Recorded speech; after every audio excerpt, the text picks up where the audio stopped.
Hello friends, welcome back to my channel.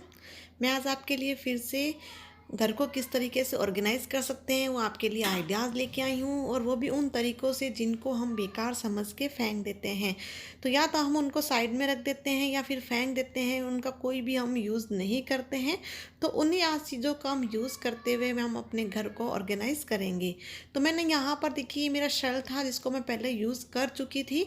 तो यहाँ पर देखिए कलर वगैरह काफ़ी लगने के बाद इसको वापस से मैं यूज़ नहीं कर रही थी पहनने में। मतलब मैं अपनी बेटी के लिए ये फ्रॉक बनाई थी, तो ये कलर वगैरह लगने के बाद ये नहीं पहन रही।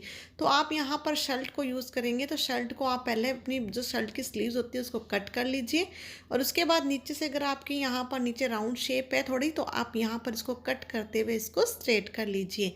तो मैंने यहाँ पर इसको शर्ट को स्ट्रेट कर लिया है। स्ट्रेट करने के बाद यहाँ पर एक लाइन भी मैंने यहाँ पर ड्रॉ करने के बाद इस सिलाई भी लगा ली थी।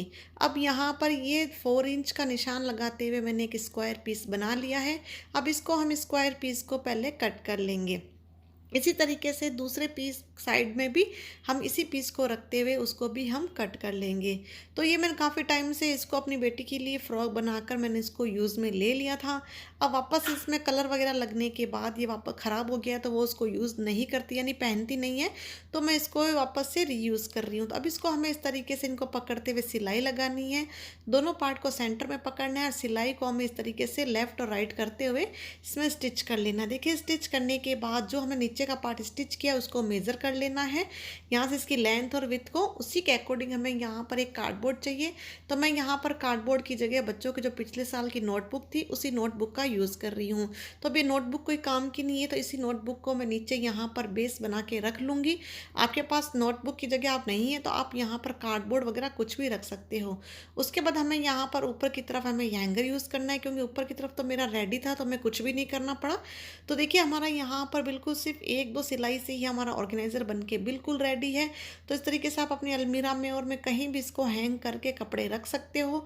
तो यहाँ पे देखिए मैं सारी टी शर्ट्स को यहाँ एक साथ रख रही हूँ ताकि एक साथ इसके अंदर सही रखी जाएगी। और यहाँ पर देखिए बटन खोल के हम लाइन से देख भी सकते हैं कौन सी टी शर्ट कहाँ पड़ी है, तो हम इसको इजीली निकाल भी सकते हैं। या आप चाहो ना यहाँ पर इस तरीके से सर्दियों के कपड़े इसके अंदर डाल के भी आप अलमारी के कॉर्नर में इसको हैंग कर सकते हो। या जो कभी कभार हम जो कपड़े पहनते हैं उनको भी आप डाल के एक साइड में रख सकते हो ताकि आपको बार बार खोलना भी ना पड़े। तो आप अपने अकॉर्डिंग इसको यूज़ कर सकते हो। और इसके अंदर यहाँ पर पॉकेट है, तो अगर आपको कोई स्लिप वगैरह कोई रखनी हो संभाल के तो उस पॉकेट का भी आप यूज़ कर सकते हो। तो चलते हैं हम अपने नेक्स्ट आइडियाज़ की तरफ। तो यहाँ पर मैंने ये टी शर्ट्स के पीस कट कर लिए थे और यहाँ पर ये बैंगल लिए। आपके पास कोई भी प्लेन बैंगल है आप उसका यूज़ कर सकते हो। मेरे पास ये बैंगल जो टूट गई थी, जो इसके अंदर का पार्ट निकल गया था, मैं उसी का यूज़ कर रही हूँ। आप चाहो तो यहाँ पर बैंगल को भी डेकोरेट कर सकते हो, लेकिन मेरी ये ट्रांसपेरेंट है तो मैं इसको डेकोरेट नहीं कर रही हूँ। अब यहाँ पर देखिए टी शर्ट्स में से मैंने यहाँ पर 2 यहाँ पर लंबी लंबी डोरी निकाल ली है। तो मेरी टी शर्ट्स छोटी थी, बच्चों की टी शर्ट ली थी इसलिए डोरी थोड़ी छोटी है। अगर आपको लंबा बनाना है तो आप बड़ी टी शर्ट्स का भी यूज़ कर सकते हो। तो मैं ये ऐसी डोरियाँ काफ़ी बना के रख लेती हूँ, जब भी मुझे ज़रूरत होती है तो उसी में से मैं निकाल लेती हूँ। तो ये मेरे पहले से ही कट की हुई थी, तो आपको मैंने यहाँ पहले वाले वीडियोस में कट करनी बता रखी थी इसको किस तरीके से हमें कट करनी है। तो अब देखिए इस तरीके से हमने जो 4 डोरी पहले ली थी उसको अलग रख दिया है। उसके बाद इस 4 डोरी के सेंटर पार्ट को रखेंगे और यहाँ पर एक साइड में कौन सा भी आप साइड ले लीजिए, उस साइड से आप इस तरीके से वापस से उस डोरी को ऊपर रखेंगे और हम इस तरीके से इसको नीचे से निकाल लेंगे। तो बस इसी प्रोसेस से हमें सारी में नोट लगाते रहना है। तो यहाँ पर पहले मैंने एक फर्स्ट नोट लगा ली है, दो वापस से हम उसी प्रोसेस से करेंगे। इसको इसके ऊपर रखेंगे, उसको उसके ऊपर, और यहाँ पर इसके कॉर्नर को पकड़ते हुए हमें उसके अंदर से निकालते हुए हमें इसको नोट को लगा लेना है। तो ये सेम प्रोसेस मैं एक ही साइड से कर रही हूँ, क्योंकि एक साइड से करने का ये होता है कि इसमें जब हम बहुत सारी नोट लगा लेंगे तो एक तरीके से जब भी हमारी नोट लग के तैयार होगी तो ये आपस में एक जिगजैग की तरह बन जाएगी, इसमें डिज़ाइन बन जाएगा। वरना अगर हम एक साइड इस तरफ घुमाएंगे और दूसरी लेफ्ट एंड राइट इस तरीके से घुमाएंगे ना, तो फिर हमारा क्या है, जो डिज़ाइन है वो डिज़ाइन बिल्कुल स्ट्रेट बनेगा। तो मुझे थोड़ा जिगजैग वाला डिज़ाइन चाहिए था, इसीलिए मैं यहाँ पर जो भी नोट लगा रही हूँ वो मैं एक साइड वाली ही नोट लगा रही हूँ, दूसरी साइड वाली नोट नहीं लगा रही हूँ। वरना इस प्रोसेस में जो ये डिज़ाइन बना रही हूँ, इस प्रोसेस में लेफ्ट एंड राइट वाला डिज़ाइन होता है।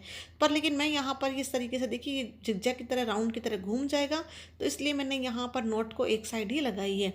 तो आप सारे नोट को पहले एक साथ लगा लीजिए, डिज़ाइन हमारा अपना बनता जाएगा। बस हमें इस तरीके से जितनी आपको लंबी बनानी है उसके अकॉर्डिंग आप इसको बना लीजिए। देखिए यहाँ पर ये जिगजैग डिज़ाइन बन गया था, बिल्कुल स्ट्रेट। देखिए मैंने जब इसको नोट लगाई थी, लेकिन ये यहाँ पर ये जिगजैग की तरह इसका डिज़ाइन आ गया। अभी थोड़ी डोरी छोटी है इसलिए आपको शायद दिख रहा नहीं होगा। उसके बाद हमें यहाँ पर इतना गैप रखना है। यहाँ पर हमें स्टिक डालनी है, तो स्टिक के लिए हमें थोड़ा गैप रखना है। आपकी जितनी स्टिक मोटी या पतली है आप उसके अकॉर्डिंग यहाँ पर गैप रख लीजिए। मैंने थोड़ा छोटा बनाया है इसलिए मैं छोटा ही गैप रख रही हूँ। आप यहाँ पर अगर बड़ा पाइप वगैरह डालना चाहते हो तो वो भी डाल सकते हो। और वैसे ये डोरी स्टिचेबल होती है, तो हम यहाँ पर थोड़ा स्पेस कम भी रखेंगे तब भी हम इसको यूज़ में ले सकते हैं। तो यहाँ पर नीचे की साइड फिर स्पेस रखने के बाद या तो आप सिंपल नोट लगा लीजिए, या फिर जिस तरीके से हमने ऊपर की तरफ नोट लगाई थी वैसे ही सेम प्रोसेस से हम या 2 या 3 नोट नीचे और लगा लेंगे, या फिर आप सिंपल नोट लगा के भी इसको फिनिश कर सकते हो। उसके बाद नोट लगाने के बाद चारों डोरी को हमें आपस में इनको बराबर कर लेना है। तो मैं यहाँ पर जो सबसे छोटी डोरी है उसी के अकॉर्डिंग मैंने यहाँ पर इसको बराबर कर लिया है। इसी तरह सेम प्रोसेस से हमें इस वाले प्रोसेस को भी पूरा कंप्लीट कर लेना है। कंप्लीट होने के बाद अब हमें यहाँ पर कोई स्टिक चाहिए। मेरे पास स्टिक थी, मैंने रखी थी अपने पास ही, लेकिन वीडियो बनाते हुए पता नहीं बच्चों ने कहाँ लेके चले गए। बच्चे खेलते खेलते और उन्होंने गायब भी कर दी थी। तो मैं यहाँ पर एक बार पेंसिल का ही यूज़ करके आपको बता रही हूँ। तो आप इस तरीके से कोई भी स्टिक लगाते हुए इसको यूज़ में ले सकते हो। तो देखिए हमारा छोटा सा क्यूट सा ऑर्गेनाइज़र बन के बिल्कुल रेडी है। अब यहाँ पर मैं आपको इसमें 3 यूज़ बताऊंगी, आप इसमें किसी भी तरीके से इसको यूज़ कर सकते हो। तो सबसे पहले यहाँ पर आप वॉश बेसिन एरिया के पास इस तरीके से अपने टॉवल को रखते हुए भी आप इसको ऑर्गेनाइज कर सकते हो, या फिर आप यहाँ पर किचन में, रूम में, कहीं भी इस तरीके से आप टिश्यू रख सकते हो। तो मेरे पास रोल वाला टिश्यू नहीं था, तो मेरे पास जो पेपर वाला होता है ये इस तरीके से हैंकी की तरह, तो मैंने उसी टिश्यू को रखते हुए यहाँ पर इसको लगा दिया। आप इसको 1 बाय निकाल सकते हो, या फिर इसमें ये पतली स्टिक है तो आप इस तरीके से अपने यहाँ पर रबड़ बैंड को भी रख सकते हो, या फिर ईयरिंग को भी आप यहाँ पर हैंग करके रख सकते हो। नेक्स्ट मेरा छोटा सा आइडिया है कि इस तरीके से हमारे पास जो थ्रेड बॉक्स होती है उसमें इस तरीके से बटन्स वगैरह या नीडल्स को हम रखते हैं। तो हमारे यहाँ पर नीडल्स और बटन्स होते हैं वो बिखर जाते हैं, या कई बार नीचे गिर जाते हैं तो मिलता नहीं है, बेड के नीचे चला जाता है।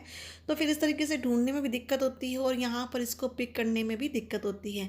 तो आप इस तरीके से बड़ी वाली सेफ्टी पिन ले लीजिए। उसके बाद आप यहाँ पर सारे बटन्स को इस सेफ्टी पिन में डाल लीजिए। तो इसमें जो छोटे छोटे छेद होते हैं उस सारे बटन्स को इसमें डाल लीजिए। डालने के बाद आप इस तरीके से अपने पिन्स को बंद कर लीजिए।